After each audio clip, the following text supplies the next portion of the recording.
almost love it. He's looking around a lot, like he's very worried. If he's worried, I want him to know he can stand up and leave. So I'm definitely not, like often, if you were comfortable, I would crouch straight down. Laying down you would think would be comfortable, but given how rapidly he's moving his head, I'm going to say it's not. So I'm going to take a step a little bit farther away from him. And I'm going to crouch down here. You'll notice I still crouch down with my back towards him, or my back shoulder area. Because if I face him directly on, what I'm actually doing is telling him I want him to leave. No doodle bug. Say no doodle bug. Now I do need him to stand up, and he still hasn't, which is great. If he's that comfortable, I'm going to, oh. So I didn't offer my hand first for him to sniff. You can see he's not super comfortable with me reaching out this far to pet his shoulder.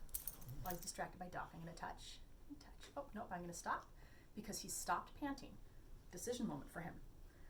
Since he's uncomfortable with me reaching out, I'm going to come right back next to him.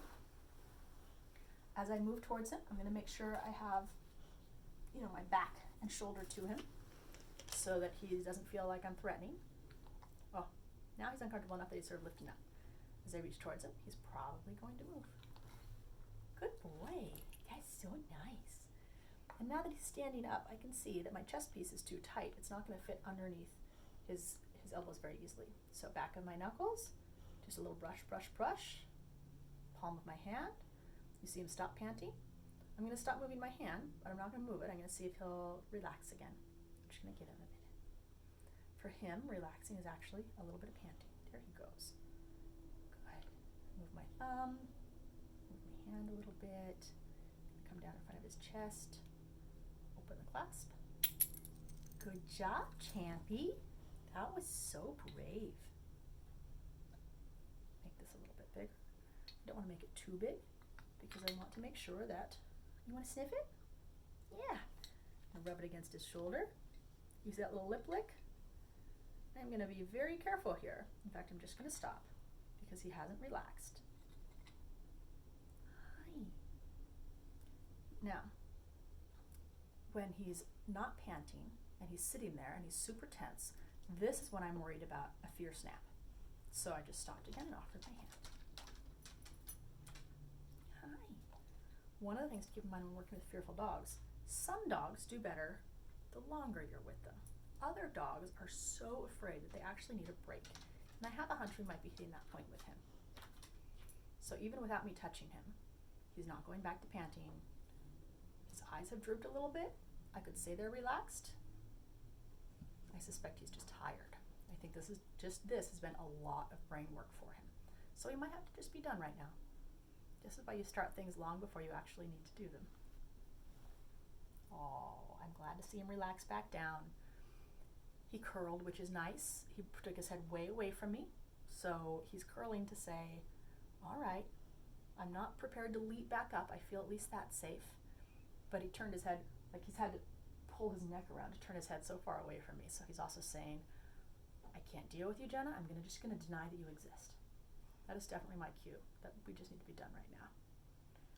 And it's perfectly okay. If his harness were still partially on him at this point, I would just leave it. I wouldn't try and take it off because that's pushing. I wouldn't try and clip the other part of it to make sure it stays on because that's pushing. I would just leave it. At some point, it would probably fall off. And that's perfectly fine. That's better than me pushing. Me pushing will create fear. It falling off might startle him, but then he'll sniff it and realize what it was. So it's okay. Good job, Champy. I'm very proud of you. You did good. My urge is to pet him, to reward him. I'm going to resist that urge. Oh, did you want some food? No. That's okay. You can eat later. Yeah. I offer my hand. He's not even interested in sniffing. That's it. I'm going to stand up, facing away from him. Oh, gosh. I need to get out the gate, which is right beside him, but I'm going to do so facing away from him, so that at no point does he feel like I might be trying to threaten him. Now, typically I would leave this door open and let him come out, dragging his leash, but I'm not going to right now. He's exhausted. I want to give him a rest so that he has a chance to relax and wind down without any pressure after he's had a little nap and he's feeling a little bit more restored, then I can open the door and let him out. But for right now, I'm going to eliminate the possibility that he will get into something that will scare him by just having him stay there.